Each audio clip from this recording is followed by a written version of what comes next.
चलो, पीडीएफ मैंने कल शेयर कर दिया था कल की क्लास का, जिसका जो भी मिस हुआ वो वहां से नोट्स बना लेना।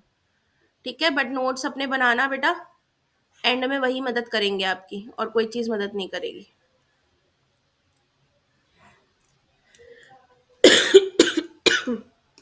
चलो, पेज नंबर 9 पे आ जाओ। एक मिनट, नहीं, रुको रुको रुको। Factors affecting development.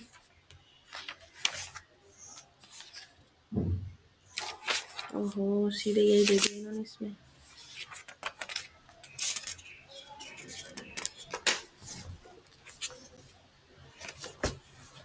हिंदी की बुक में पेज नंबर 9 पर आओ। इंग्लिश की बुक में सीधे इन्होंने फैक्टर्स दे रखे हैं।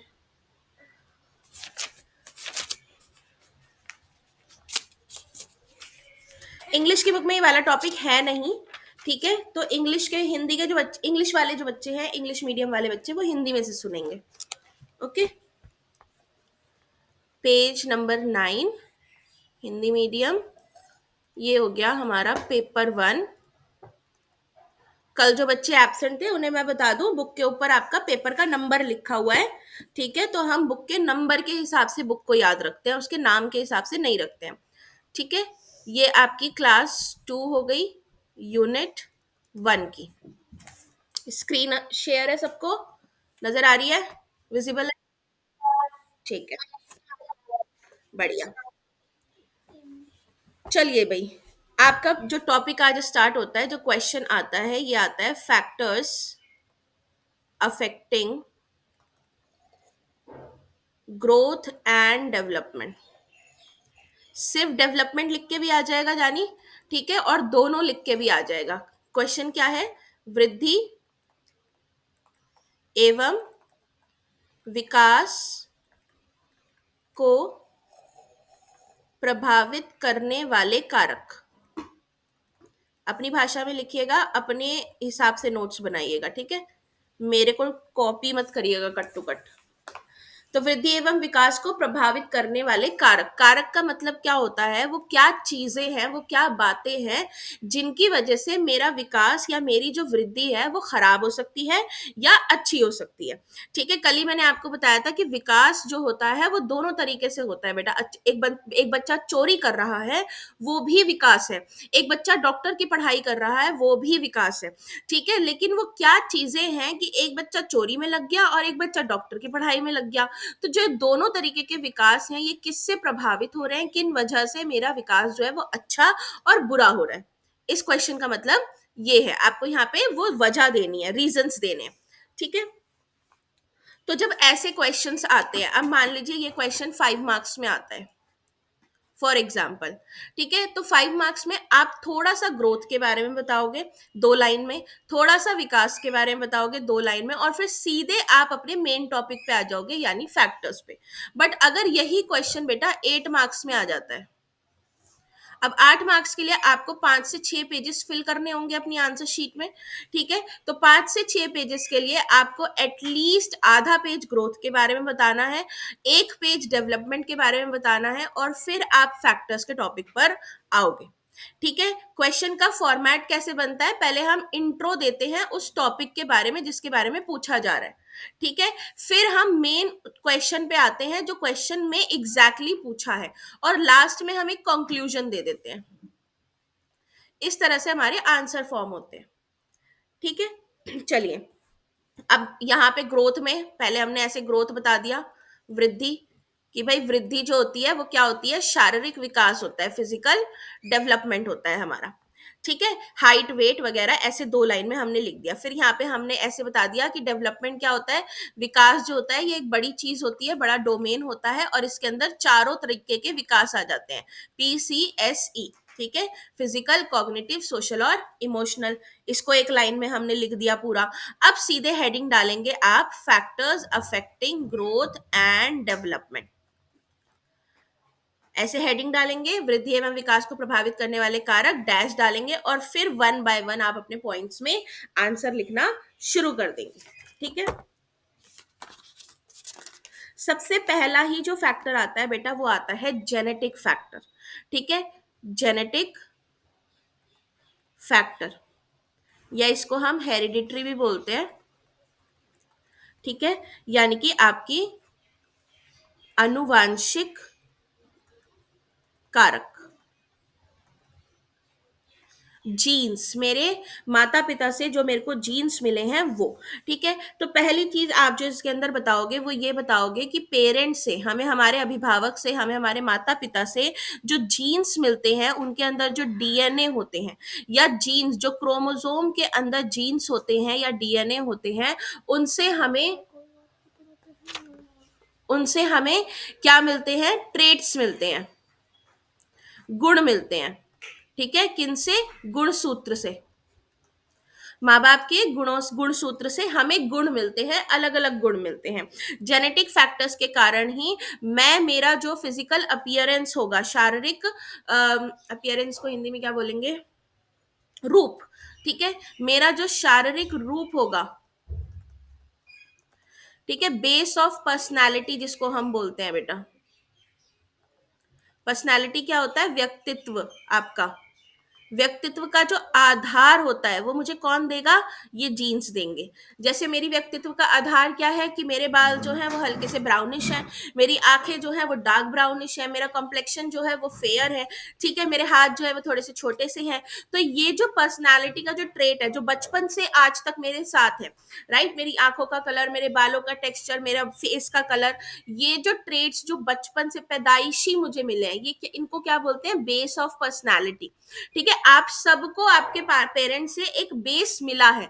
अब उस बेस को आपने अच्छा किया है, बेहतर किया है, डाइट करके, क्या बोलते हैं, वर्कआउट करके, एक्सरसाइज करके, या काउच पोटैटो की तरह पड़े हुए हैं, लेजी जंक फूड खा रहे हैं और उस बेस को बर्बाद किया है।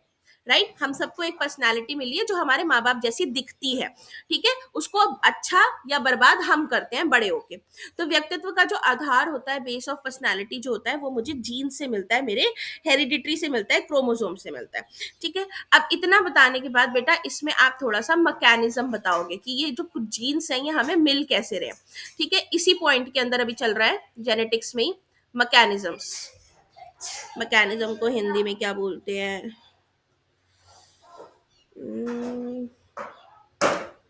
मैकेनिज्म की हिंदी क्या होती है, क्रियाकलाप।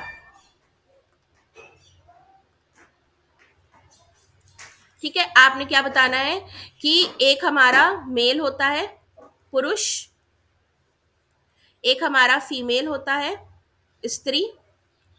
ठीक है, मेल जो होता है इसमें एक्स वाई गुणसूत्र होते हैं, फीमेल जो होती हैं इनमें एक्स एक्स गुणसूत्र होते हैं। ये दोनों आपस में जब फर्टिलाइज करते हैं तो एक जाइगोट बनता है। ठीक है, अभी बताती हूँ मैं, जाइगोट को कहते हैं युग्मनज।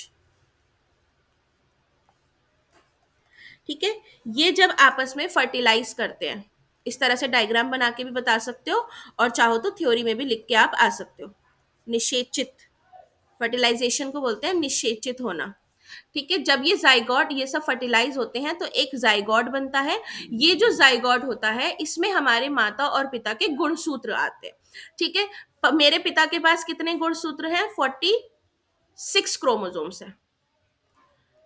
ठीक है, मेरी माता के पास भी 46 क्रोमोसोम्स हैं, गुणसूत्र हैं।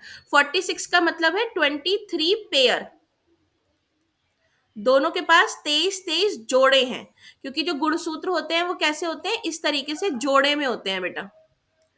ठीक है, तो एक, इसको एक मानते हैं, तो 46 का आधा कितना हो गया, 23 हो गया।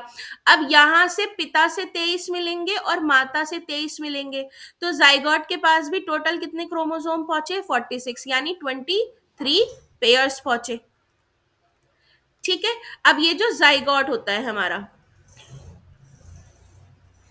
इसके अंदर बेटा 22 जो जोड़े होंगे, हमारे 22 पेयर्स जो होंगे, उनको तो हम बोलेंगे ऑटोजोम्स। हिंदी में भी आप ऑटोजोम्स ही लिखना। ठीक है, जो एज इट इज मुझे मेरे माँ बाप से मिल गए हैं, 22 पेयर जो हैं, यानी कि 44 क्रोमोसोम्स जो हैं वो मुझे मेरे पेरेंट्स से एज इट इज मिल गए हैं। ठीक है, लेकिन एक जोड़ा जो होता है जिसको हम लास्ट पेयर बोलते हैं, 23rd पेयर, 23 वा पेयर। ठीक है, इसको बोलते हैं सेक्स क्रोमोसोम। लिंग गुणसूत्र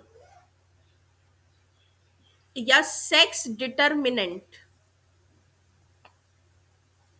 लिंग निर्धारक। ठीक है, इसका काम क्या होता है, ये डिसाइड करता है कि बच्चा जो पैदा हुआ है वो हमारा एक्स एक्स पैदा हुआ है या एक्स वाई पैदा हुआ है, कि बेबी जो पैदा होगा वो गर्ल होगा या बॉय होगा, यानी बच्चे का सेक्स जो है वो 23वां पेयर जो होता है वो डिटरमाइन करता है। ठीक है, इतनी बात समझ आ गई सबको, यहाँ तक कोई दिक्कत? ठीक है, तो ये थोड़ा सा मैकेनिज्म आप इसके अंदर समझाओगे। अब ये जैसे आपने डायग्राम बनाया, हमने यहाँ पे डायग्रामेटिकली समझा दिया, तो आप ऐसे डायग्राम बना के और इसकी थ्योरी भी लिखना, जितनी थ्योरी लिख सकते हो उतनी लिखना, ताकि आपके जो पेजेस हैं बेटा वो फिल हो सके। ठीक है, अब ये हो गया हमारा सेक्स क्रोमोसोम, गर्ल और बॉय हो गया। मैकेनिज्म भी हमने बता दिया यहाँ पे कि इस तरीके से जो है हेरिडिटरी से हमें जीन्स मिलते हैं, और जीन्स जो होता है, बच्चा जो होता है उसके अंदर 22 जो पेयर है वो तो एज इट इज आ जाते हैं जीन्स के। इसीलिए हमारी आंखें, हमारी नाक, हमारा जो शक्ल है वो पापा से या मम्मी से या बुआ से या मासी से मिलता है, क्योंकि वो हमारे पेरेंट्स के क्रोमोसोम्स हैं उनके अंदर भी। ठीक है, दादा दादी से मिलता है। ठीक, इतना मैकेनिज्म बताने के बाद फिर आपने बताना है इसके अंदर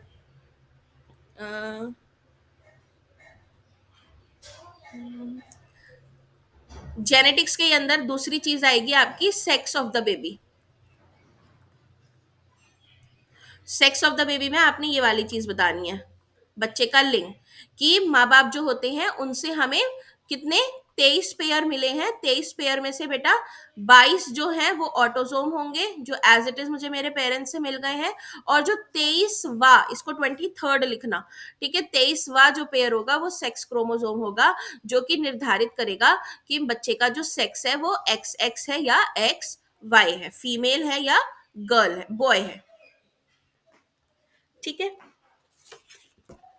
इसके बाद आपने इसमें बताना है नंबर ऑफ बेबीज। नेक्स्ट चीज क्या आती है जेनेटिक्स से, कितने बच्चे पैदा होंगे,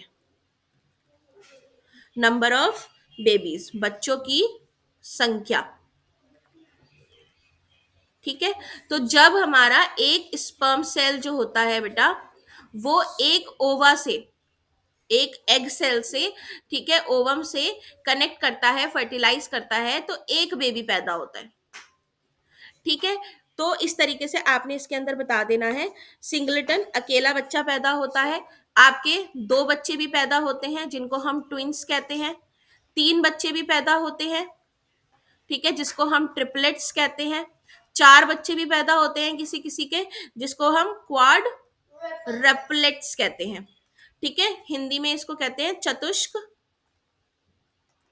ट्रिपलेट आपका हिंदी में क्या कहलाएगा, हम्म, हिंदी में दे नहीं रखा है इसका नाम। ठीक है, फिर इन्होंने क्विंटपलेट्स भी दे रखा है, पचक भी दे रखा है, मतलब जितने ज्यादा बच्चे होंगे उतने ज्यादा उसका बढ़ता जाएगा। टू बेबी वाले में आपने दो और बता देने हैं इसमें, कि दो तरीके के ट्विंस होते हैं बेटा, एक होते हैं आइडेंटिकल ट्विन जिनको हम बोलते हैं समरूप, ठीक है, और एक होते हैं फ्रेटर्नल ट्विंस जिनको हम बोलते हैं असमरूप। ठीक है, आइडेंटिकल में क्या बताना है कि आइडेंटिकल ट्विंस वो होते हैं जो एक स्पर्म और एक ही ओवा से बनते हैं। ठीक है, एक स्पर्म और एक ही ओवा, स्पर्म को हिंदी में हम क्या बोलते हैं, शुक्राणु, और डिम कोशिका। ठीक है, शुक्राणु और डिम से मिलके बनते हैं, तो ये दो बच्चे पैदा होते हैं, इसमें दो फर्टिलाइजेशन होते हैं। फ्रेटर्नल में दो अलग स्पर्म होंगे, ठीक है, और दो अलग ओवा होंगे, उनसे दो बेबी पैदा होंगे। आइडेंटिकल में बच्चे जो होते हैं बेटा दोनों की शक्ल एक जैसी होती है, बिल्कुल सेम टू सेम होंगे दोनों। फ्रेटर्नल में डिफरेंस होगा दोनों की शक्लों में। ठीक है, जैसे आइडेंटिकल में राम और श्याम दोनों में बिल्कुल एक जैसे होंगे, आप देख के नहीं बता पाओगे कौन राम है कौन श्याम है। और फ्रेटर्नल में आप राम कौन है और श्याम कौन है ये डिफरेंस बता दोगे। उनकी शक्लें थोड़ी बहुत मिलती जुलती होती हैं, लेकिन उनकी शक्लों में बहुत अच्छा खासा अंतर होता है। देख के पता चल जाता है कि ये राम है और ये श्याम है। ठीक है, तो ये थोड़ा सा इसमें नंबर ऑफ बेबीज में आइडेंटिकल ट्विंस के बारे में आपने लिखना है। ये आपका पहला फैक्टर हो गया जेनेटिक्स। आराम से लिख दोगे इसमें, 2.5 पेज तो आराम से भर ही जाएगा। ठीक है, क्लियर। अब आते हैं दूसरे फैक्टर पे बेटा, एनवायरमेंटल फैक्टर।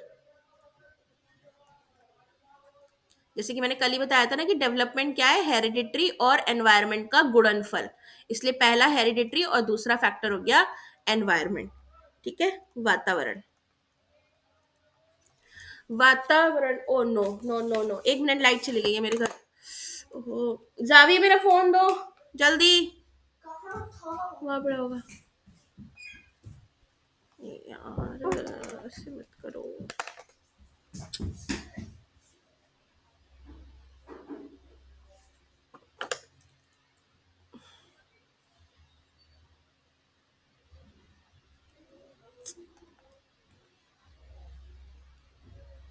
कितने परसेंट होगा?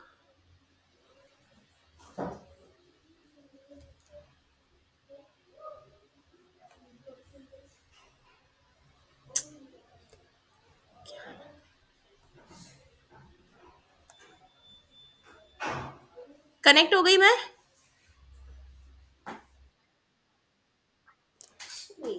लाइट क्यों गई है बेवक्त?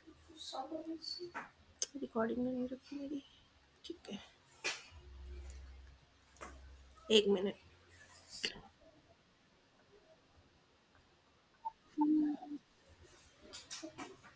स्क्रीन शेयर हो रही है? ओके, चलो। दूसरा फैक्टर आ जाता है हमारा वातावरण। ठीक है, वातावरण क्या होता है बेटा कि आपको कैसा माहौल मिला है। वातावरण का मतलब होता है anything around you, anything around you. Hindi में क्या बोलते हैं? चारों ओर। ठीक है, आपको किस तरीके का खाना मिला है, किस तरीके के माँ बाप मिले हैं, किस तरीके के लोग मिले हैं, कैसा एनवायरनमेंट, मतलब चीजें मिली हैं आपको। किसी को बहुत अच्छी चीजें मिलती हैं, किसी को कुछ भी नहीं मिलता, किसी को बहुत सारी अपॉर्चुनिटीज मिलती हैं, किसी को थोड़ी सी भी अपॉर्चुनिटीज नहीं मिलती। ये सब एनवायरनमेंट में आता है। ठीक है, एनवायरनमेंट यानी जो आपके चारों ओर है, आपका फिजिकल एनवायरनमेंट, आपका emotional environment, cognitive environment, social environment, हर प्रकार का एनवायरनमेंट। अब इसमें पहली चीज जो आप आएगी वो आएगी प्री नेटल एनवायरनमेंट। ठीक है, जन्म से पूर्व का वातावरण, जन्म से पूर्व का वातावरण। ठीक है, तो जन्म से पूर्व का वातावरण का मतलब है बेटा गर्भ में। जब बच्चा माँ के पेट में होता है, गर्भ में होता है, तो उस वक्त हम बच्चे को किस तरीके का वातावरण देते हैं। तो ये जो टाइम होता है बेटा, इसमें बच्चे के विकास का, चाइल्ड्स डेवलपमेंट रिस्पॉन्सिबिलिटी, बच्चे के विकास की जो पूरी जिम्मेदारी है बेटा, वो किसकी होती है? माँ के ऊपर होती है। ठीक है, अब मेरा कहने का मतलब ये नहीं है कि माँ की जिम्मेदारी है बच्चे का पूरा 9 महीने संभालना, नहीं। मेरा कहने का मतलब ये है कि माँ अगर खुश रहेगी तो बच्चे का जो विकास है वो अच्छा होगा। Happy mother good development. तो इसके लिए प्री नेटल एनवायरनमेंट जो है बेटा, ये बहुत अच्छा देना जरूरी है। जैसे कि माँ को अच्छा खाना देना जरूरी है। ठीक है, गुड फूड होना चाहिए, न्यूट्रिशियस फूड होना चाहिए, पोषण तत्व वाला खाना दो। ठीक है, माँ जो है उसको अवॉइड एक्सीडेंट, कोई ऐसी चीज ना हो जिससे गलती से उसका एक्सीडेंट हो जाए। ठीक है, एक्सीडेंट वगैरह से बचना है, घटना से, कोई भी घटना से बचना है। ठीक है, उसके बाद मेडिकल फैसिलिटी, मेडिकल फैसिलिटी में जो भी हम मेडिसिन दवाइयां दे रहे हैं, प्रॉपर उसको दवाइयां देनी है। ठीक है, जो भी प्रेगनेंसी के टाइम पे दवाइयों की जरूरत होती है वो सही होनी चाहिए। आयरन की मिलती है, कैल्शियम की टैबलेट्स दी जाती हैं मम्मी लोगों को, है ना, उनको टोनिक्स दिए जाते हैं, तो वो सही होने चाहिए, खराब नहीं होने चाहिए। इंजेक्शन, इंजेक्शन गलती से भी यूज्ड ना हो बेटा, किसी और का इस्तेमाल किया हुआ इंजेक्शन माँ को ना लगा दिया जाए। ठीक है, इन बातों का ध्यान रखना है। फिर एनवायरमेंट एट होम, घर का जो माहौल है वो लव एंड केयर वाला होना चाहिए। ठीक है, ये नहीं है कि वो गर्भवती है और उस पर चिल्ला रहे हैं, उसको मार रहे हैं, उसको पीट रहे हैं। नहीं, उस टाइम पे 9 महीने पे उसको प्यार से रखना है, उसको संभाल के रखना है औरत को। क्योंकि बच्चा जो है वो देखेगा कि मेरी माँ खुश है, तो वो बच्चा भी अंदर खुश रहेगा और उसका विकास उतना ही अच्छा होगा। एक माँ जिसको मारा जा रहा है, डांटा जा रहा है, हर बात पे घुड़का जा रहा है, वो कैसे रहेगी? उदास रहेगी, अपसेट रहेगी, दुखी रहेगी। तो बच्चे की हेल्थ पे भी अंदर पेट में जो है उसके असर बहुत बुरा पड़ेगा। ठीक है, तो प्री नेटल एनवायरनमेंट के अंदर ये सारी चीजें आ जाती हैं कि जब माँ के गर्भ में बच्चा है तो आसपास के लोगों को माँ के इस एनवायरनमेंट का बहुत ही ख्याल रखना है, ताकि माँ खुश रहेगी तो बच्चे का विकास अंदर अच्छा होगा, हेल्दी बच्चा पैदा होगा। ठीक है, फिर दूसरा आता है हमारा आफ्टर बर्थ,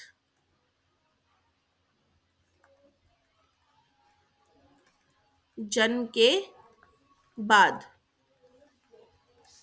ठीक है, जन्म के बाद में पहली चीज इसमें बताना कि नॉर्मल डिलीवरी।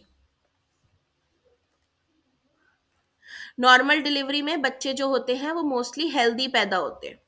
ठीक है, और सी सेक्शन वाले बच्चे जो होते हैं, या आपके जो बेटा प्री मेच्योर बेबी जो होते हैं, ठीक है, पूर्व सामान्य जन्म, सामान्य जन्म, पूर्व परिपक्व जन्म जो होते हैं, प्री मेच्योर डिलीवरी जो होते हैं, इसके अंदर बेटा हमने देखा, मोस्टली देखा है कि बच्चों का जो विकास होता है वो कंपैरेटिवली उतना अच्छा नहीं होता जितना एक नॉर्मल डिलीवरी वाले बच्चे का होता है। C section, even C section वाले जो बच्चे होते हैं वो भी कमजोर पाए जाते हैं नॉर्मल डिलीवरी वाले बच्चों के मुकाबले में। ठीक है, दूसरी चीज, अब बच्चा पैदा हो गया है तो बच्चा जो है हमारा, हमें इसको न्यूट्रिशियस फूड देना है। ठीक है, पोषण तत्व वाला खाना देना है, बैलेंस डाइट देनी है। यानी कि इस बच्चे के खाने में सारी चीजें होनी चाहिए, protein, carbohydrate, fat, minerals, vitamin, roughage, जितनी भी चीजें होती हैं ये सारे नाम आप इसके अंदर डाल सकते हैं अपने आंसर को बड़ा बनाने के लिए। ठीक है, इस बच्चे को बेटा साफ हवा, सनलाइट और पानी, ये सारी चीजें हमें प्रोवाइड करवानी है। स्वच्छ हवा, धूप, ठीक है, और पानी। इस वाले बच्चे को clean home with love and care, घर में सफाई होनी चाहिए, प्लस प्रेम और स्नेह के भाव से उस बच्चे को पालन पोषण करना है, उसका ख्याल रखना है, ध्यान देना है। आप प्यार से पालेंगे बच्चे का विकास अच्छा होगा, आप गलत तरीके से पालेंगे बच्चे का विकास बुरा होगा। ठीक है, इसके बाद शिक्षा, आप बच्चे को जैसी शिक्षा दोगे बेटा उसका उतना ही अच्छा विकास होगा। ठीक है, अब शिक्षा जो है वो अलग अलग फैक्टर्स पे भी डिपेंड करती है, जैसे कि मान लीजिए पेरेंट्स की आर्थिक स्थिति, इकोनॉमिक स्टेटस,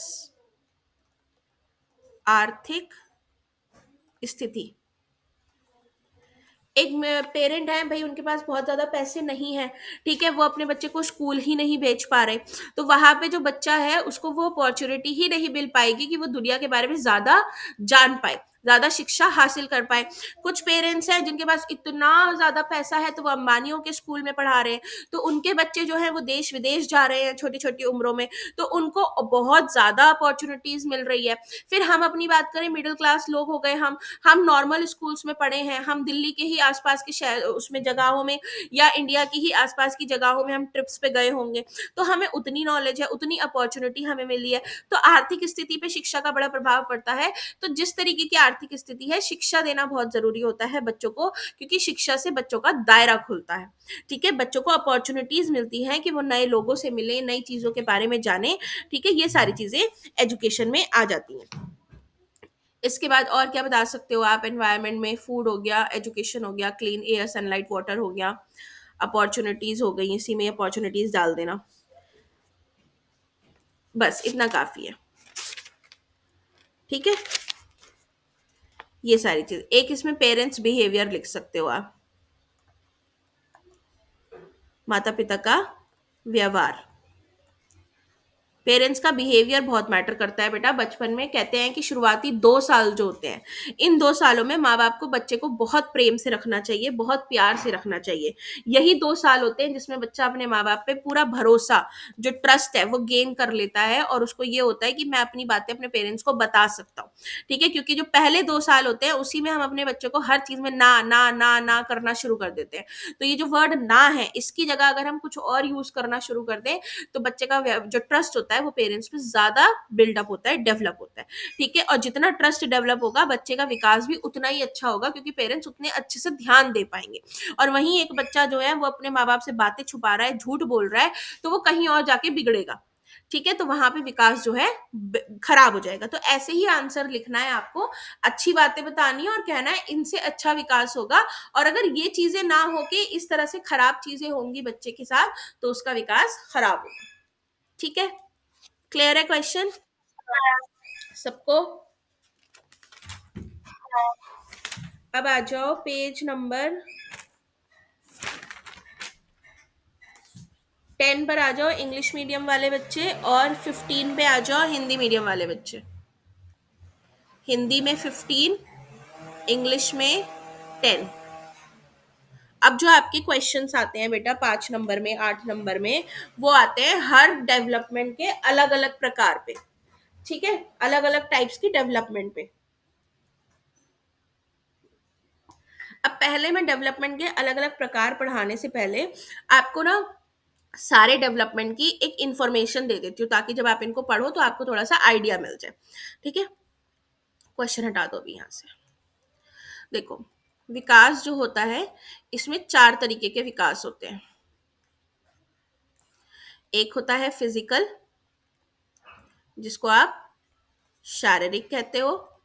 एक होता है कॉग्निटिव, जिसको आप संज्ञानात्मक कहते हो, ये मानसिक होता है बेटा, ब्रेन वाला। एक होता है सोशल, जिसको आप सामाजिक कहते हो। एक होता है इमोशनल, जिसको हम संवेगात्मक कहते हैं। भावात्मक भी कहते हैं, लेकिन बुक्स में हमारे संवेग वर्ड ज्यादा यूज है। ठीक है, फिजिकल डेवलपमेंट ऑलरेडी जैसे मैंने आपको बताया है कि आपका फिजिकल अपीयरेंस, जो कुछ भी आपके शरीर के अंदर चेंजेस आ रहे हैं, जैसे कि बेटा आपकी हाइट हो गई, है ना, आपका वजन हो गया, वेट हो गया, आपके बॉडी का शेप एंड साइज हो गया। ठीक है, आपका जो जैसे आप टेलर को कपड़े देते हो, तो भाई 2 महीने पहले मेरे ये वाले नाप थे, अब मेरा ये नाप हो गया, तो शेप चेंज हो रहा है, वो फिजिकल चेंज होता है। फिजिकल चेंज के अंदर एक और चेंज आता है बेटा, एक और डेवलपमेंट आता है जिसको हम बोलते हैं मोटर डेवलपमेंट। ठीक है, गत्यात्मक विकास। गत्यात्मक विकास होती है बेटा मांसपेशियां, मसल्स। ठीक है, ये जो मसल्स हैं, हाथ मेरे पूरे के पूरे, मेरे पैर पूरे के पूरे, ये मेरी उंगलियों की जो मसल्स हैं, ठीक है, मेरी आंखों की मसल्स जो है, ये मांसपेशियां हैं। मोटर डेवलपमेंट, मोटर डेवलपमेंट के अंदर क्या आती है हमारी, जैसे मैंने कल आपको प्रॉक्सिमो डिस्टल में बताया था, ग्रॉस मोटर और फाइन मोटर, 2 तरीके की मसल आ जाती है बेटा। ग्रॉस मोटर, जिसको हम क्या बोलते हैं, स्थूल मसल, मांसपेशी लिख सकते हैं आप यहाँ पे। ठीक है, और एक होती है फाइन मोटर, जिसको हम लिखते हैं सूक्ष्म मांसपेशी। ठीक है, big muscle, small muscle. Gross motor में बिग मसल क्या आती है आपकी, हाथ और पैर, जिनसे आप बड़े बड़े काम करते हो। कौन कौन से बड़े बड़े काम कर सकते हैं हम इनसे बेटा, जैसे कि स्विमिंग, तैरना, है ना, रनिंग, भागना। ठीक है, डांसिंग, ये बड़े बड़े काम है जो जिसमें मेरे पूरे पूरे हाथ, पूरे पूरे पैर इस्तेमाल होते हैं। फाइन मोटर में कौन से, जिसमें मेरी छोटी छोटी उंगलियां इस्तेमाल होती हैं बेटा, जैसे कि बटन लगाना। लड़कियों के पास तो भर भर के एग्जाम्पल है फाइन मोटर के, काजल लगाना, लिपस्टिक लगाना, मस्कारा लगाना, आईलाइनर लगाना। क्या कह रहे हो? बिल्कुल, सुई में धागा डालना, मटर छीलना, सब्जी काटना, इसमें आपकी छोटी छोटी मसल्स, ये जो हथेली है ना और ये जो उंगलियां हैं, ये इस्तेमाल हो रही हैं। ठीक है, कढ़ाई करना, बुनाई करना, पेंटिंग करना, ये सब इसमें फाइन मोटर में आती है। तो ये आपका शारीरिक डेवलपमेंट होता है बेटा, ठीक है, इसके अंदर ये वाला डेवलपमेंट आता है। तो विकास के जो अलग अलग चार विकास है, उनके अंदर भी और विकास आते हैं। ठीक, तो पहला फिजिकल डेवलपमेंट, जिसके अंदर हमारा मोटर डेवलपमेंट आता है, और मोटर डेवलपमेंट के अंदर दो मसल्स आती है। इतना क्लियर हो गया? अब आते हैं कॉग्निटिव पे। कॉग्निटिव होता है बेटा मेरा दिमाग, ठीक है, ब्रेन। मैं अपने ब्रेन के अंदर जो कुछ भी करती हूँ, क्या क्या कर सकती हूँ मैं अपने ब्रेन के अंदर? थिंकिंग, सोचना, ठीक है, मेमोरी, याददाश्त, मेरी स्मृति, इमेजिनेशन, कल्पना, ठीक है, रीजनिंग, तर्क देना बातों पे, डिसीजन मेकिंग, निर्णय लेना, ठीक। और क्या कर सकते हैं हम हमारे दिमाग में? Decision making, imagination, memory, thinking, reasoning, language. हम जो भाषा सीखते हैं वो किससे सीखते हैं? दिमाग से सीखते हैं, ठीक है, लैंग्वेज हो गई। और परसेप्शन, नजरिया, किसी चीज के बारे में नजरिया बनाना, परसेप्शन, अटेंशन, ध्यान देना किसी चीज के ऊपर, ये सारे जो काम है ये मैं अपने दिमाग से करती हूँ। तो मेरी उम्र के साथ साथ बेटा जब ये सारी चीजें डेवलप होती हैं, उसको कहते हैं कि मेरा कॉग्निटिव डेवलपमेंट हो रहा है, ठीक है, मेरी सोचने की क्षमता बढ़ रही है। अब एक छोटा सा बेबी है, 0 साल का, 2 महीने का, उसकी कोई मेमोरी नहीं होती, उसकी कोई याददाश्त नहीं होती। आपको याद है, आपको 2 महीने की कोई मेमोरी है आपके पास? नहीं होगी। लेकिन 3 साल की, 4 साल की, या 6 साल की कोई ना कोई मेमोरी आपके पास होगी, है ना, कि 3 साल या 4 साल में मैं गिरी थी यहाँ से, ऐसी कोई मेमोरी होगी छोटी सी, ठीक है। तो जैसे जैसे हम बड़े होते हैं मेमोरी हमारी बनने लग जाती है। इमेजिनेशन, 2.5 साल का बच्चा या 2 साल का बच्चा या 1 साल का बच्चा कोई कल्पना नहीं करता, पर 4 साल का, 5 साल का बच्चा कल्पनाएं करना शुरू कर देता है। वो चीजों चीजों से चीजें बनाना शुरू कर देता है, भाषा सीखना शुरू कर देता है। एक पैदाइशी बच्चा जो होता है वो अपनी भाषा, उसकी क्या होती है? रोना, वो रो के अपनी बात बताता है, ठीक है। लेकिन 4 साल का बच्चा बोल के अपनी बात बताता है। तो ये सारी चीजें जैसे जैसे डेवलप होती हैं, तो हम कहते हैं कि मेरा जो ब्रेन है वो डेवलप हो रहा है, मानसिक विकास हो रहा है मेरा, ठीक है।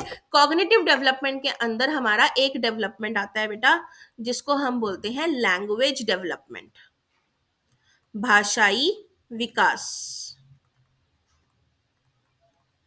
ठीक है। हमारा जो ब्रेन होता है इसमें दो साइड होती है बेटा, एक होती है लेफ्ट, एक होती है राइट। हिंदी वालों में लेफ्ट होता है बायां और राइट होता है दायां। अगर आपको बायां दायां याद नहीं करना आता तो अपने हाथों को ऐसे करो, ठीक है, ऐसे सर्कल्स बनाओ अपने हाथों से और अपनी आंखों के पास लाओ। जो हाथ बी बना रहा है वो बायां, जो डी बना रहा है वो दायां। तो राइट हैंड डी बनाएगा, स्मॉल डी, वो दायां हो जाएगा। लेफ्ट हैंड स्मॉल बी बनाएगा तो वो बायां हो जाएगा, ठीक है। तो कभी भी बायां दायां में प्रॉब्लम नहीं आएगी। तो दो साइड होती है हमारे दिमाग की, एक बायां हेमिस्फेयर होता है, एक दायां हेमिस्फेयर होता है। बायां वाला जो होता है एल्फ, एल्फ और लेफ्ट, वो लॉजिक के लिए रिस्पॉन्सिबल होता है। यहाँ पे जितनी भी लॉजिकल चीजें होंगी वो लेफ्ट साइड में होंगी, जैसे साइंस, मैथ्स, भाषा, ये लेफ्ट साइड में आती है। और राइट साइड में बेटा जितनी भी चीजें होती हैं वो होती हैं क्रिएटिविटी की, रचना की, ठीक है, जैसे पेंटिंग, डांसिंग, सिंगिंग, म्यूजिक बनाना, ये जितनी भी क्रिएटिविटी वाली चीजें हैं वो सारी मेरी राइट साइड में होंगी। ओके। तो भाषाई विकास हमारा कॉग्निटिव डेवलपमेंट के अंदर आता है। भाषाई विकास यानी बच्चा जन्म से लेके आगे की उम्र तक अपने जैसे जैसे भाषा धीरे धीरे सीखता है, पहले रोता है, फिर वॉवल्स यूज करता है, फिर कॉन्सोनेंट यूज करता है, फिर वर्ड बनाना यूज करता है, ठीक है। क्लियर हो गया कॉग्निटिव डेवलपमेंट क्या होता है? अब आता है सोशल डेवलपमेंट। सोशल डेवलपमेंट जो होता है बेटा, इसी के अंदर एक तो इमोशनल डेवलपमेंट आता है, ठीक है। हम इसको इस तरह से लिखते हैं, PCS-E। एनसीईआरटी कहती है हमारी कि विकास 3 ही है, P, C और S, बट हम लिखते 4 है, ठीक है। तो सोशल के अंदर, सोशल का मतलब होता है समाज के नियमों का पालन करना, समाज के नियमों का पालन, ठीक है, एडजस्टिंग और adapting the rules of the society. तो समाज मेरा क्या कहता है, मेरा समाज कहता है ढंग के कपड़े पहनो, तमीज से बात करो, सही तरीके से उठो बैठो, ठीक है, किसी के घर जा रहे हैं तो हुड़दंग मत मचाओ, गली में शोर मत करो, गंदगी मत करो। तो ये नियम है समाज के और इन्हीं के हिसाब से मुझे रहना है। तो जब मैं ये सारी चीजें अच्छे से करती हूँ, लोगों से तमीज से बात करती हूँ, ठीक है, तो उसको कहते हैं कि मेरा सोशलाइजेशन अच्छा है। ठीक, वो होता है समाजीकरण, सामाजिक विकास। तो एक छोटा बेबी जो होता है बेटा, वो जंगली होता है, ठीक है, छोटा बच्चा जो होता है वो जंगली होता है। हम उसको सिखाते हैं कि बेटा बड़े लोग आए हैं तो उनके पैर छुओ, नमस्ते करो, सलाम करो, है ना, बड़े लोग जा रहे हैं तो उन्हें दरवाजे तक छोड़ना है, कोई घर पे आया है तो पानी देना है। हम धीरे धीरे उसके अंदर ये सामाजिक नियम जो है वो डालते हैं, तब जाके वो बच्चा जो है सिविलाइज्ड होता है, ठीक है, वो बच्चा सभ्य बनता है। तो हम उसका सामाजिक विकास इस तरीके से करते हैं। सोशल डेवलपमेंट के अंदर एक डेवलपमेंट आता है जिसको हम बोलते हैं मॉरल डेवलपमेंट, नैतिक विकास। ठीक है, नैतिक विकास भी वही है, हम अपने बच्चे को सिखाते हुए चलते हैं कि बेटा सही और गलत की पहचान करो, सच और झूठ की पहचान करना। ठीक है, हम उसको ग्रीड और गिल्ट में फर्क समझाते हैं कि अगर तुमसे कोई गलती हो गई है तो पछतावा करो, उस चीज का माफी मांगो, किसी चीज के ऊपर लालच मत रखो। ठीक है, हम उसको एम्पैथी और सिंपैथी सिखाते हैं कि बेटा दूसरों के प्रति दयावान रहो। ठीक है, दूसरों की जगह पे खड़े होके देखो कि तुम कैसा फील करोगे अगर तुम्हारे साथ कोई ऐसा बिहेव करता है। बड़ों की रिस्पेक्ट करो, दूसरों की रिस्पेक्ट करो, दूसरों की मदद करो। ये सारी चीजें भी हम उसको, बच्चा जैसे बड़ा होता चला जाता है, डायरेक्टली और इनडायरेक्टली सिखाते जाते हैं। तो ये उसका नैतिक विकास होता है, मॉरल डेवलपमेंट होता है। ठीक है, और इसी के ही अंदर हमारा इमोशनल आता है, सोशल का ही पार्ट होता है इमोशनल। इमोशनल के अंदर बेटा हमारे 3 इमोशंस होते हैं। ठीक है, लव, एंगर, फियर। ठीक है, प्रेम, क्रोध और भय। ये 3 इमोशंस हैं और ये तीनों इमोशन जो है बेटा आपस में एक दूसरे से क्या है, जुड़े हुए, इंटरलिंक्ड है। ठीक है, जैसे जिससे मैं प्रेम करती हूँ उसी पे मुझे गुस्सा आता है, उसी को मैं खोने से डरती हूँ। अगर मैं किसी पे गुस्सा कर रही हूँ इसका मतलब मैं उससे प्रेम करती हूँ और उसको खोने से डरती हूँ। ठीक है, किसी को मैं खोने से डर रही हूँ मतलब मैं उससे प्रेम करती हूँ और मुझे उसी की हरकतों पे गुस्सा आएगा। तो ये तीनों इमोशंस जो है आपस में जुड़े हुए हैं, इंटरलिंक्ड होते हैं। इन इमोशंस पे जैसे जैसे समय के साथ हम कंट्रोल करना स्टार्ट करते हैं उसको बोलते हैं इमोशनल डेवलपमेंट। एक छोटा सा बच्चा मार्केट में जाता है, उसको कोई खिलौना दिखता है, हम उसको नहीं दिला रहे तो वो वहीं फैल जाता है ना, कि नहीं मुझे तो चाहिए, मुझे तो ये खिलौना चाहिए, दिलाओ दिलाओ। जो थोड़े से शरारती बच्चे होते हैं, कुछ बच्चे होते हैं उनको डांट दो तो वो रोने लग जाते हैं, कुछ बच्चे सहम जाते हैं, कुछ बच्चे ठीक है मान जाते हैं। बड़े जब आप हो जाते हो, अब इस उम्र में अगर मुझे कोई चीज पसंद आ रही है तो वहां पे मैं क्या देखूंगी कि क्या मेरी ये जरूरत है ना। मैं जरूरत को ऊपर रखती हूँ, ख्वाहिश को नीचे रखती हूँ आज के टाइम पे, इस उम्र में। ठीक है, क्योंकि मेरा इमोशनल डेवलपमेंट इतना हो चुका है कि मैं मार्केट में जाके पैर पसार के तो वहां पे फैल नहीं सकती कि नहीं मुझे तो ये चाहिए ही चाहिए, 100 रुपए की चीज या 1000 रुपए की चीज मुझे चाहिए ही चाहिए। मैं अपना मन मार के ये नहीं कर सकती कि मैं नहीं मन मारूंगी, नहीं, मैं वहां पे अपनी जरूरत को ऊपर रखती हूँ, ख्वाहिश को नीचे रखती हूँ। तो इसी को इमोशनल डेवलपमेंट कहते हैं हमारा। ठीक है, कि जैसे जैसे आप अपने संवेग पे, अपने इमोशंस पे कंट्रोल पाना शुरू कर देते हैं। सारे विकास क्लियर हो गए? कोई डाउट नहीं है किसी भी विकास में? ठीक है, अब आते हैं आपके मेन क्वेश्चन पे। Factors affecting physical development. अब जितने भी हमने विकास पढ़े उन सबको प्रभावित करने वाले कारकों के बारे में पढ़ना है। ठीक है, शारीरिक विकास को प्रभावित करने वाले कारक। ठीक है, शारीरिक विकास हमारा कैसे अच्छा और कैसे बुरा हो जाता है बेटा। पहले 2 पॉइंट्स जो आप हर उसमें बताओगे, जितने भी विकास आएंगे बेटा, सब में पहले जो 2 पॉइंट्स होंगे वो तो आपके वही होंगे, हेरिडिटरी, ठीक है, अनुवांशिकता बोल दो उसको या आप उसको वंशानुक्रम बोल दो, दोनों नाम ठीक है। ठीक है। हेरिडिटरी में आप क्या एक्सप्लेन करोगे? हेरिडिटरी में आप ये एक्सप्लेन करोगे कि हमें हमारे पेरेंट्स से जो जीन्स मिलते हैं, ठीक है, उनसे हमारा शारीरिक विकास जो है वो प्रभावित होता है, अफेक्टेड होता है। ठीक है। अगर मुझे मेरे पेरेंट्स से गुड जीन्स मिले हैं तो मेरा जो डेवलपमेंट होगा, फिजिकल डेवलपमेंट जो होगा, वो अच्छा होगा। अगर मुझे मेरे पेरेंट्स से बैड, दो पॉइंट बताने हैं बेटा, हर पॉइंट के अंदर आपने दो बातें बतानी है, एक गुड और एक बैड। ठीक है। अगर मुझे मेरे पेरेंट्स से बैड जीन्स मिले हैं तो मेरा जो फिजिकल डेवलपमेंट है वो खराब होगा। इसमें आप वही वाला उदाहरण दे सकते हैं जैसे मैंने कल दिया था कि एक पेरेंट है, दोनों पेरेंट्स जो थे वो म्यूट थे। ठीक है। तो उनके जो बच्चे पैदा हुए बेटा वो भी म्यूट पैदा हुए। ठीक है, गूंगे। ठीक, ये उदाहरण आप दे सकते हैं इसके अंदर। दूसरा जो आप इसमें पॉइंट बताएंगे वो वातावरण, एनवायरनमेंट, हर फैक्टर में, हर डेवलपमेंट में ये दो पॉइंट आएंगे ही आएंगे। बस आपने फिर यहाँ पे जो भी डेवलपमेंट पूछा गया है उसका नाम बदल देना है। एनवायरनमेंट, वातावरण। ठीक है। शारीरिक विकास के लिए क्या चीजें चाहिए मुझे? अगर मुझे साफ हवा, क्लीन एयर, अच्छी रोशनी, सनलाइट, साफ पानी, ये चीजें मिलती हैं तो मेरा जो शारीरिक विकास है वो कैसा होगा? अच्छा होगा। ठीक है। और अगर मैं एक अनहाइजीनिक एनवायरनमेंट में रहती हूँ, अस्वच्छ एनवायरनमेंट बेटा, जैसे कि स्लम एरिया, इसमें आप स्लम एरिया जो होते हैं बेटा आपकी, स्लम एरिया को क्या बोलते हैं? बस्ती, बस्ती वाले जो एरिया होते हैं, इनका एग्जाम्पल डाल देना। क्योंकि यहाँ पे जो होता है गंदा पानी होता है, हवा साफ नहीं होती, धूप प्रॉपरली नहीं आती है, नो एयर, सनलाइट, वाटर। ठीक है। हाइजीन की बहुत ज्यादा कमी होती है स्लम एरियाज में, तो यहाँ पे फिजिकल डेवलपमेंट जो है वो हमारा खराब हो जाएगा, बेकार हो जाएगा, बुरा हो जाएगा बच्चे का। ठीक है। तो दो पॉइंट हमने बता दिए, एक अच्छा एक बुरा, इस तरीके से एनवायरनमेंट में। ठीक। अब आते हैं तीसरे पॉइंट पे। तीसरा पॉइंट आता है लव एंड अफेक्शन। बहुत जरूरी है किसी भी विकास के लिए बेटा, प्रेम बहुत जरूरी है बच्चों को, स्नेह एवं प्रेम, लगाव। ठीक है। प्रेम एवं स्नेह, बच्चे को अगर माँ बाप जो हैं बेटा, अगर हम बच्चे को लव एंड केयर दे रहे हैं तो उसका शारीरिक विकास अच्छा होगा, क्योंकि वो बच्चा जो है अच्छे हाथों में पला है।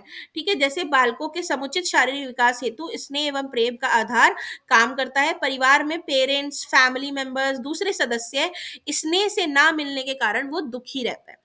जब हम उसे लव एंड केयर देंगे तो ये बच्चा हैप्पी रहेगा। जब ये बच्चा हैप्पी रहेगा तो ये बच्चा एक्टिव रहेगा, सक्रिय रहेगा, यानी उछल कूद करेगा, खेलेगा, कूदेगा, भागेगा, दौड़ेगा। ठीक है। जब सक्रिय रहेगा तो शारीरिक विकास अच्छा होगा। और यहीं अगर मैं इस बच्चे को दंड दूं, ठीक है, मैं इस बच्चे को डांटूं, हर बात पे स्कोल्ड करूं, पनिशमेंट दूं, ठीक है, चिड़चिड़ा व्यवहार रखूं मैं इसके साथ हमेशा, तो यही बच्चा जो है दुखी रहेगा। दुखी रहने की वजह से ये पैसिव हो जाएगा, यानी निष्क्रिय। इसका कुछ करने का मन नहीं करेगा, एक जगह बैठा रहेगा, है ना, चुपचाप गुमसुम सा, सहमा सहमा सा रहेगा, तो शारीरिक विकास खराब हो जाएगा। जब हिलेगा डुलेगा नहीं तो मसल्स कैसे बनेंगी? ठीक है। फोर्थ पॉइंट इसमें आ जाएगा आपका प्ले एंड एक्सरसाइज। भाई शारीरिक विकास है तो खेल कूद तो जरूरी ही जरूरी है। ठीक है।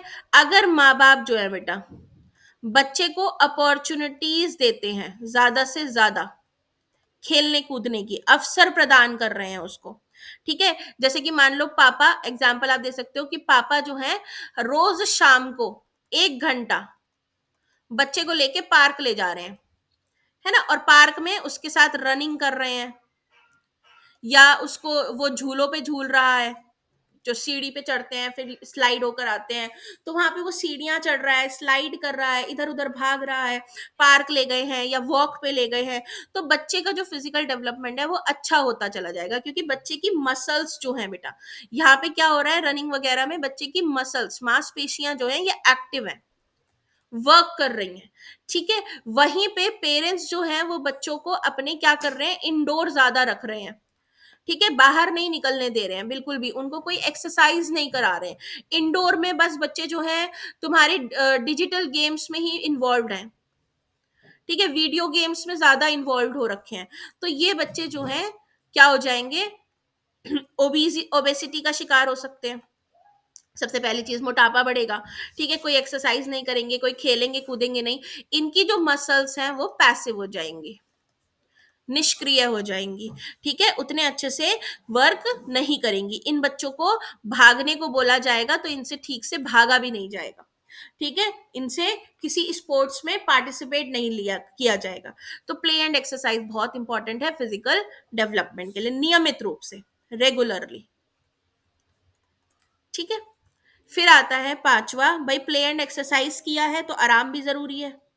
खेल कूद के आएगा तो उसको आराम भी देना जरूरी है। स्लीप एंड रेस्ट बहुत इंपॉर्टेंट है बच्चों के लिए, स्लीप एंड रेस्ट। ठीक है, एक बच्चा है 8 घंटे बेटा स्कूल जा रहा है, ठीक है, 2 घंटे मान लो ट्यूशंस जा रहा है, या नहीं जा रहा तो घर पे ही सेल्फ स्टडी कर रहा है, वो बच्चा खुद से पढ़ रहा है। 10 घंटे से ये बच्चा जगा हुआ है। फिर इसने खेलना कूदना भी है, 2 घंटे इसके खेलने कूदने में लगा लो। 12 घंटे से ये बच्चा जगा हुआ है। क्या कह रहे हो?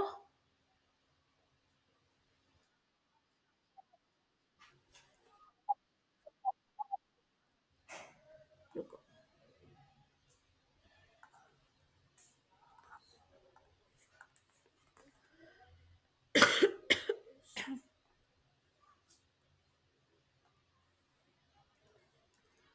अभी क्लियर है आवाज?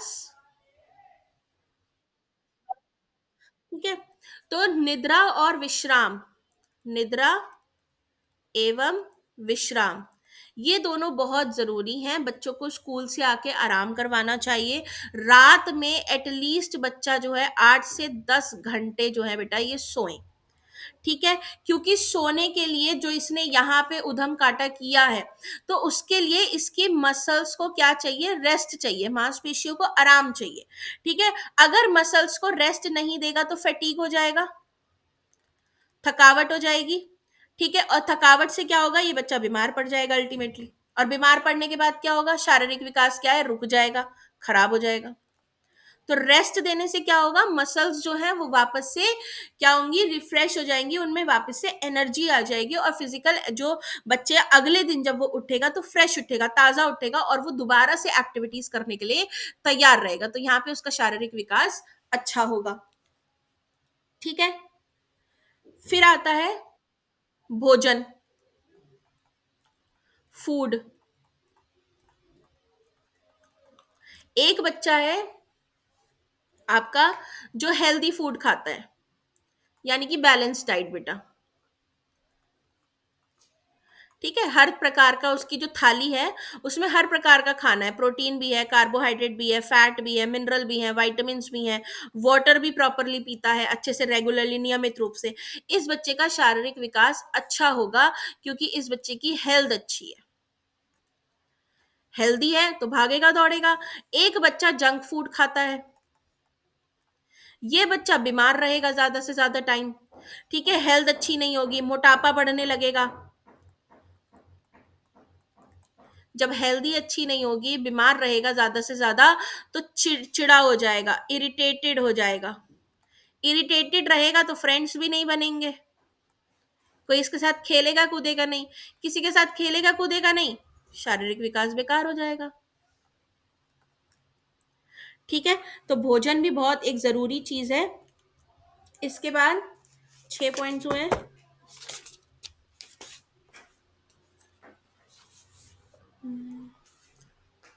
शेड्यूल, 7 पॉइंट में आप डालो प्रैक्टिस ऑफ रेगुलरिटी। एक नियम बनाओ बच्चों का। हमारे जो पेरेंट्स हैं वो एक नियम क्यों बनाते हैं कि सुबह उठो, उठ के इतने बजे खाना खाओ, इतने बजे नाश्ता हो जाना चाहिए, इतने बजे लंच हो जाना चाहिए, क्योंकि हमारी बॉडी को उस चीज की फिर एक आदत पड़ जाती है। ठीक है, और जब आदत पड़ती है हमारी बॉडी को तो हम उसी हिसाब से हमारी बॉडी फंक्शन करती है। तो प्रैक्टिस ऑफ रेगुलरिटी जो है ये बहुत जरूरी है अच्छे स्वास्थ्य के लिए बेटा, गुड हेल्थ के लिए एक नियमितता जरूर होनी चाहिए। ठीक है, यानी कि टाइम पर खाना, खेलना, सोना, जागना, पढ़ना। ठीक है, टाइम पे खाना खाओ, टाइम पे खेलो, टाइम पे सो, टाइम पे जागो। अब 4 बजे लंच हो रहा है, 11 बजे खा डिनर हो रहा है, 2 बजे बच्चा सो रहा है और सुबह 6 बजे उठ रहा है, 4 घंटे वो सोया, क्या मतलब है ना उसकी सेहत का? बिगड़ेगी बिगड़ेगी। कम उम्र में पता नहीं चलता इन चीजों का, लेकिन द मोमेंट यू टर्न 30, उसके बाद जो चीजें आती हैं सामने, कमर में दर्द हो रहे हैं, पेट में दर्द हो रहे हैं, यहाँ पे हाथ में दर्द हो रहा है, ये चीजें बड़े होते में जब उम्र आती है, अडल्टहुड में आके फिर ये चीजें इंसान को झिला देती हैं, ढीला पड़ जाता है इंसान। ठीक है, तो नियमितता बहुत जरूरी है गुड हेल्थ के लिए। और लास्ट पॉइंट इसमें आप बताना बेटा, सिक्योरिटी, सुरक्षा। सुरक्षा कौन देगा बच्चे को? उसके अभिभावक, उसके पेरेंट्स। तो सुरक्षा की भावना बहुत जरूरी है, बच्चों में फीलिंग ऑफ सिक्योरिटी को डेवलप करिए। सुरक्षा की भावना, बच्चे को ये लगना चाहिए कि हाँ मैं अपने पेरेंट्स के साथ जो हूँ वो सेफ हूँ, सुरक्षित हूँ। ठीक है, जब वो अपने पेरेंट्स के साथ सेफ होगा तो उसको अपने पेरेंट्स पे ट्रस्ट डेवलप होगा। जब उसको अपने पेरेंट्स पे ट्रस्ट डेवलप होगा तो बच्चे का शारीरिक विकास अच्छा होगा। पेरेंट्स उसके साथ अगर कोई एक्टिविटी करते हैं तो वो उसमें दिल खोल के पार्टिसिपेट करेगा। जैसे आप लोगों को याद होगा, जब हम छोटे हुआ करते थे तो हमारे पेरेंट्स बोलते थे ना, बेड पे से कूद जाओ, हम पकड़ लेंगे, है ना? थोड़ा ऊपर हमें खड़ा कर देते थे और कहते थे कूद जाओ मैं पकड़ लूंगा। तो वो ट्रस्ट कहाँ से आता था हमें? हम कूद जाते थे। आज नहीं कूद पाएंगे। उस टाइम पे हम संदूक पे चढ़ के, बेड पे चढ़ के, अलमीरा पे चढ़ के कूद जाते थे, क्योंकि हमारे अंदर एक ट्रस्ट होता था। पेरेंट्स ने वो सिक्योरिटी वाला जो फीलिंग था वो हमें दे दिया था कि मैं पकड़ लूंगी, है ना? ऐसे गोद में लेते थे और हवा में उछाल देते थे, और हम रोते नहीं थे, हंसते थे। इतना ऊपर उछालते थे, उसके बावजूद हम हंस रहे होते थे, क्योंकि हमें ये पता होता था कि जब मैं नीचे आऊंगा तो मेरे पापा मुझे पकड़ लेंगे। क्योंकि कितनी बार ऐसा हुआ होगा कि मैं बेड से गिरने वाली होती थी और मेरे पापा ने मुझे पकड़ लिया होता था। मैं जमीन पे लुढ़कने वाली होती थी और मेरे पापा ने मुझे रोक लिया होगा। तो पेरेंट्स जो होते हैं ये फीलिंग ऑफ सिक्योरिटी जाने अनजाने में हमको दे देते हैं, कि जब हमें चोट लगने वाली होती है और वो हमें दूर बैठे, मान लो मम्मी मटर छील रही है और मटर छीलते छीलते उनकी नजर है मेरे ऊपर, जब मैं 1 साल की, 1.5 साल की हूँ, ठीक है, और जैसे ही उनको लग रहा है कि अब ये लुढ़केगी, उन्होंने फौरन अपना हाथ बढ़ा के मेरी कपड़े पकड़ लिए, मेरा कॉलर पकड़ लिया, मेरा हाथ पकड़ लिया और मुझे बचा लिया। तो यहाँ से वो भावना मेरे अंदर पैदा हुई है। ठीक है, अब आजकल के पेरेंट्स देखो, फोन में लगा हुआ है इंसान, ठीक है, बच्चा गिर रहा है, चोट लग रही है, पता ही नहीं है, धम से आवाज आई है, पेरेंट्स को पता ही नहीं है। तो ये एक कॉन्शियसनेस जो है वो ध्यान में पेरेंट्स की जिम्मेदारी है कि वो रखनी जरूरी है, कि भाई अगर मैं कोई काम भी कर रही हूँ और मुझे कहीं से आवाज आ रही है धम से, तो मुझे पूछना है अपने बच्चे को कि क्या हुआ, कुछ हुआ है। ठीक है, ताकि एक बच्चे में फीलिंग ऑफ सिक्योरिटी डेवलप। ठीक, तो 8 पॉइंट्स, 8 नंबर का आता है, 5 नंबर का आता है, ये 8 पॉइंट आप इसके अंदर लिखकर आ सकते हो। क्लियर है? शारीरिक विकास क्लियर हो गया। अब आता है नेक्स्ट क्वेश्चन बेटा आपका, factors affecting mental development. Notes बना रहे हो ना? मेंटल बेटा आपका कॉग्निटिव ही है, ठीक है, संज्ञानात्मक या मानसिक विकास को प्रभावित करने वाले कारक। ठीक है, अब सेम चीज इसके अंदर आएंगी कुछ। पहला पॉइंट बेटा हेरिडिटरी, वंशानुक्रम। ये दोनों पॉइंट तो हर डेवलपमेंट में आएंगे। ठीक है, इसमें आपने क्या बताना है कि पेरेंट्स का आईक्यू, क्योंकि अब ब्रेन की बात हो रही है तो ब्रेन के पास जाएंगे। अभी पीछे हम क्या बात कर रहे थे? शरीर के ऊपर। यहाँ पे जो बात चल रही थी वो किस पे चल रही थी? बॉडी पे। अब बात आ गई दिमाग की, तो पेरेंट्स का आईक्यू। तो कहते हैं कि अगर पेरेंट्स का आईक्यू अच्छा है, पेरेंट्स का क्या बोलते हैं इसको, intelligence question, intelligence question, Hindi में कहते हैं बेटा बुद्धि लब्धि। ठीक है, बुद्धि लब्धि अगर पेरेंट्स का हाई है तो चांसेस होते हैं कि बच्चे का भी जो आईक्यू होता है वो हाई होता है। ठीक है, दूसरी चीज, अगर पेरेंट्स का आईक्यू लो है तो बच्चे का भी जो आईक्यू है वो लो होता है। तो हमें क्यों क्यों आईक्यू लो है? क्योंकि जीन्स इस प्रकार के मिलते हैं हमें हमारे माँ बाप से। ठीक है, तो हेरिडिटरी में आपने आईक्यू के बारे में बता देना है, क्योंकि आईक्यू मेरे दिमाग में आता है। दूसरी चीज एनवायरमेंट, वातावरण। ठीक, वातावरण में आप क्या बताओगे? वातावरण में फिजिकल एनवायरनमेंट बता देना है, मतलब कि फूड, अच्छा खाना, अच्छी शिक्षा। ठीक है, वातावरण में तो वही सारी चीजें आ जाएंगी, हाइजीन और लव एंड केयर, वही सारी चीजें जो फिजिकल में डाली थी। क्योंकि अच्छा खाना दिमाग को भी प्रभावित करेगा, अच्छी शिक्षा भी दिमाग को प्रभावित करेगी, साफ सफाई, है ना। अगर मैं साफ सफाई वाले में रहूंगी तो मैं स्वस्थ रहूंगी, स्वस्थ रहूंगी तो मेरा ब्रेन भी स्वस्थ रहेगा, मैं बीमार रहूंगी तो मेरा दिमाग भी खराब रहेगा। ठीक है, और प्यार मिलेगा मुझे जितना ज्यादा, उतना मेरा दिमाग खुश रहेगा, मैं मेरे सोचने की क्षमता उतनी अच्छी बढ़ेगी। तो इसके अंदर दोनों पॉजिटिव और नेगेटिव पॉइंट आपने फिजिकल वाले में से उठा के बता देने।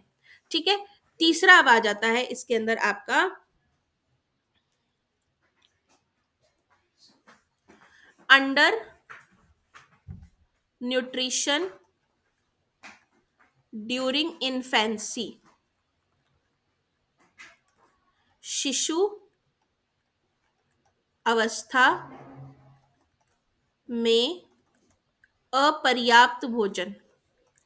जब बच्चा छोटा होता है, आपने देखा होगा, एक छोटा बेबी, इन्फेंसी होते हैं बेटा 0 से 2 साल वाले जो बच्चे होते हैं, ठीक है, 0 से 2 ईयर्स वाले बच्चों को हम इन्फेंट बोलते हैं।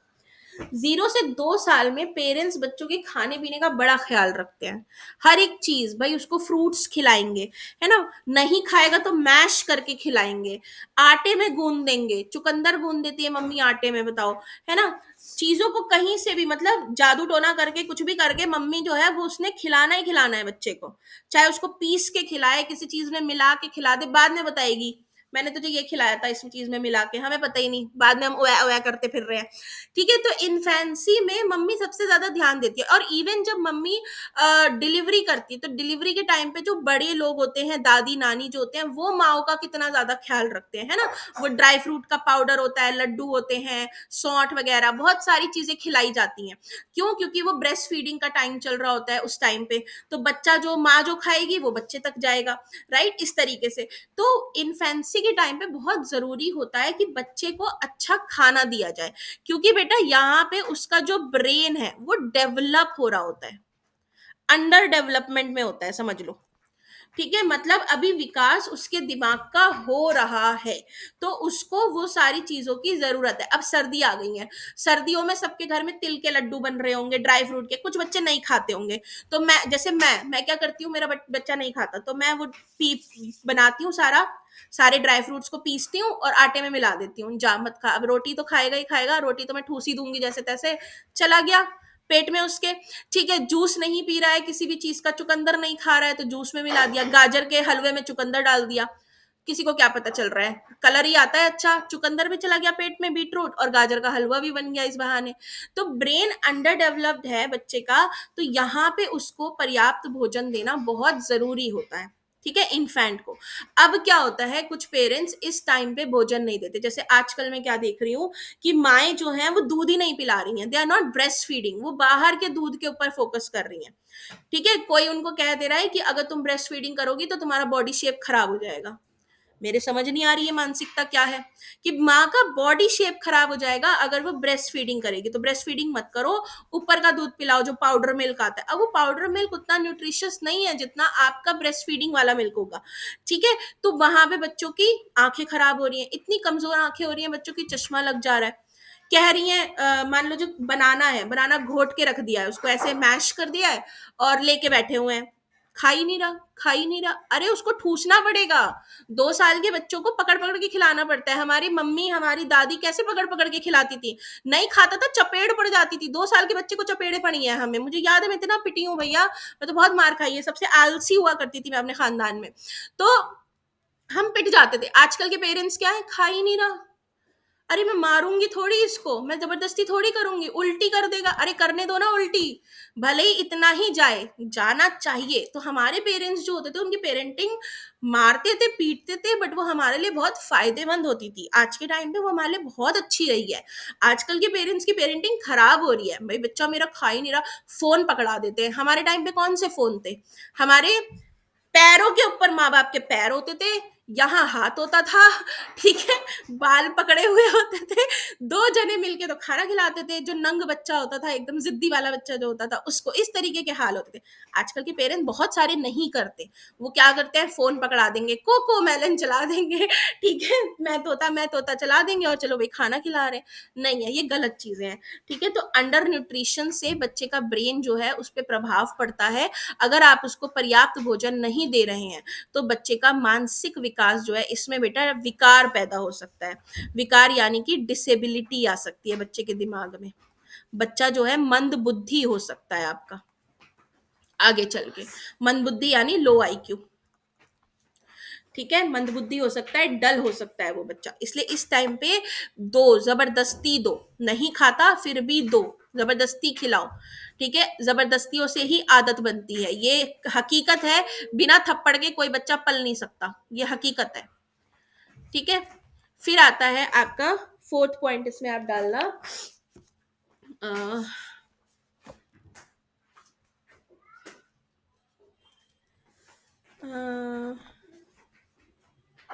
स्कूल। स्कूल का बहुत प्रभाव पड़ता है बेटा मानसिक विकास पे बच्चे के, ठीक है। आपको स्कूल में किस तरीके की एक्टिविटीज कराई जा रही हैं, ठीक है, क्या आपके स्कूल में को करिकुलर एक्टिविटीज है? को करिकुलर होती हैं आपकी सहगामी क्रियाएं। क्या आपको सिर्फ स्कूल में लेक्चर मेथड के जरिए से पढ़ाया जाता है, या अलग अलग विधियां यूज होती हैं, अलग अलग मेथड यूज होते हैं, जैसे डिबेट, डिस्कशन, है ना, लिख लो इसमें, डिबेट हो गया, डिस्कशन हो गया, प्रोजेक्ट मेथड हो गया, प्ले मेथड हो गया, चर्चा, विवाद, परियोजना, इसको बोलते हैं परियोजना, प्ले हो गया खेल विधि, एटसेट्रा, ठीक है। क्या आपको अलग अलग तरीकों से स्कूल में पढ़ाया जा रहा है? हाँ, तो आपका विकास अच्छा होगा, मानसिक विकास। लेकिन अगर आपको लेक्चर मेथड के तरीके से पढ़ाया जा रहा है, लेक्चर मेथड क्या है बेटा, एक ट्रेडिशनल मेथड है जो कई सालों से इस्तेमाल होता हुआ आ रहा है। आज भी बहुत सारे स्कूल में टीचर सिर्फ लेक्चर मेथड से आके पढ़ा देते हैं, व्याख्या विधि कहते हैं इसको, ठीक है। व्याख्या विधि क्या होती है बेटा, आए, पढ़ाया और चले गए, कोई एक्टिविटी नहीं, बच्चों से कोई बात नहीं, कोई क्वेश्चन आंसर्स नहीं, कोई चर्चा नहीं, ठीक है, कोई उनके साथ हंसी मजाक नहीं, बस आया पढ़ाया और चले गए। तो व्याख्या विधि जो है ये अच्छी विधि नहीं मानी जाती है आज के टाइम पे। तो इनसे बच्चों का मानसिक विकास उतना अच्छा नहीं होगा, ठीक है। क्योंकि देखो हमारे चार प्रकार के बच्चे होते हैं बेटा, वाक्ट जिसको हम बोलते हैं, लर्नर जो होते हैं वो चार तरीके के होते हैं। एक होता है जो देख कर सीखे, विजुअल बोलते हैं इसको। एक होता है जो सुनकर सीखे, ऑडियो। एक होता है काइनेस्थेटिक, काइनेस्थेटिक जो करके सीखे।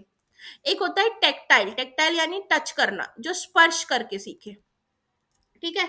अब मैं सारे बच्चों को सिर्फ बोल के, सुन के, मैं कह रही हूं कि सारे बच्चे सिर्फ सुन के सीख लेंगे, तो ये तो पॉसिबल नहीं है ना। एक बच्चे को दिखाना भी जरूरी है, एक बच्चे को कराना भी जरूरी है। जैसे मैं काइनेस्थेटिक हूँ, मैं जब तक अपने हाथों से उस चीज को लिखूंगी नहीं, करूंगी नहीं, मैं नहीं सीखती, मेरे को आता ही नहीं है वो चीज, ठीक है। तो ये चीज बहुत जरूरी है, आप हर 40 के 40 को लेक्चर मेथड से नहीं पढ़ा सकते। तो वहां पे बच्चे का जो मानसिक विकास है आप उसके ऊपर जुल्म ढा रहे हो, ठीक है। फिर इसमें socio economic status of parents,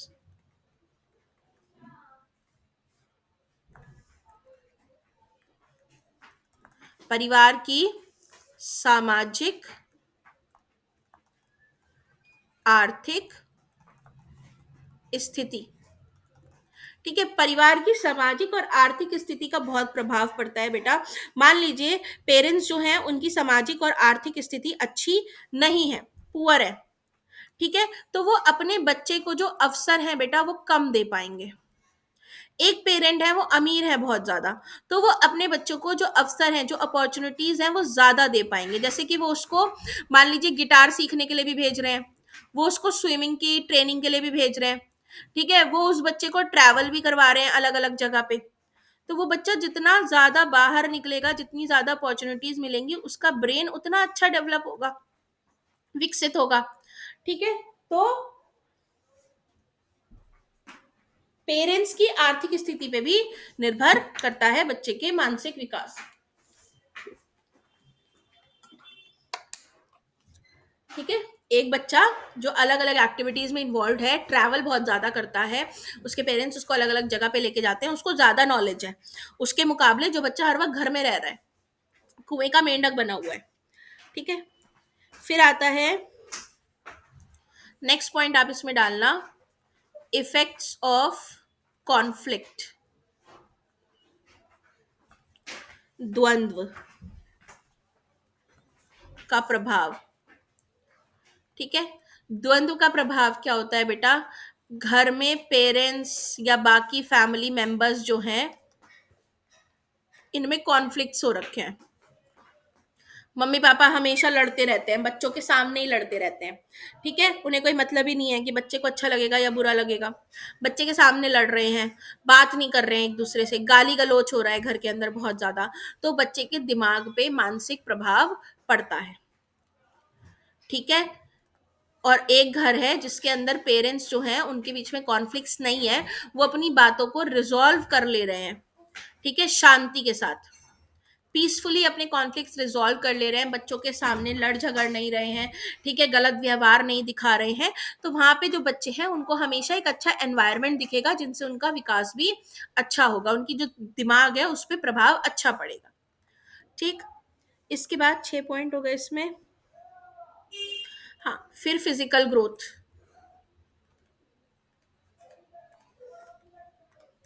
शारीरिक विकास।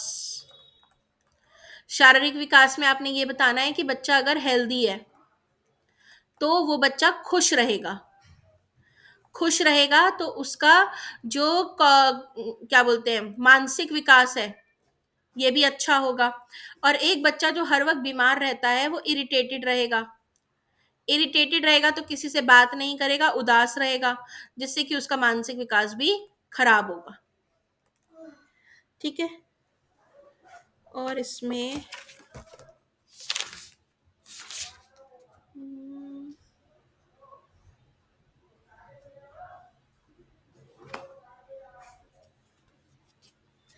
एक पॉइंट,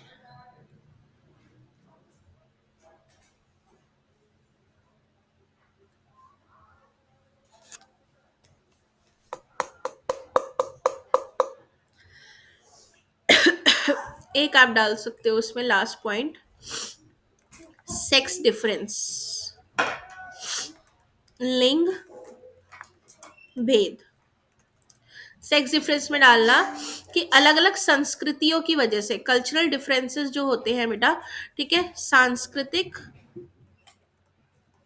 भेद, इनकी वजह से अलग अलग सेक्स पे प्रभाव पड़ता है। जैसे कि लड़की, बहुत सारे कल्चर्स में लड़की को एजुकेट नहीं कराना चाहते लोग। ठीक है, इसको हायर एजुकेशन देने से मना कर देते हैं पेरेंट्स। उनका क्या सोच है कि भाई आखिर में जाके शादी तो करनी है, तो इतना ज्यादा पढ़ा लिखा के हम करेंगे क्या। ठीक है, तो वहां पे वो जो लड़की है उसको अपॉर्चुनिटी ही नहीं मिली एक्सप्लोर करने की, दुनिया देखने की, जमाने को समझने की। तो इस लड़की की जो सोच है वो सीमित रह जाएगी।